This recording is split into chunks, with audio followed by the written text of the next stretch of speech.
देखी भैया लोग, हम आप लोग से हाथ जोड़ के विनती करत बानी, हमारे बड़का भैया विपिन यादव बिक्कू भैया के धराव से भारी मतों से विजयी बनाई जा। धराव की जनता जिंदाबाद जिंदाबाद जिंदाबाद, विपिन भैया जिंदाबाद जिंदाबाद जिंदाबाद।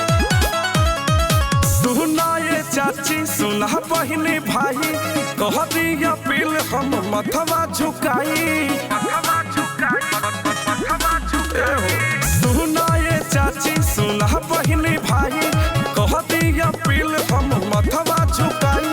कह दी सपोर्ट अब की के चुनाव में, करिए विकास विपिन भैया धाराव में, करिए विकास बिक्कू भैया अपना गाँव में, करिए विकास बिक्कू भैया धाराव में, करिए विकास बिक्कू भैया धाराव में।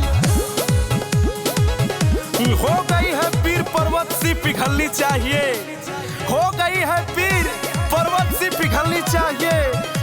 इस हिमालय से अब कोई गंगा निकलनी चाहिए, गंगा निकलनी चाहिए।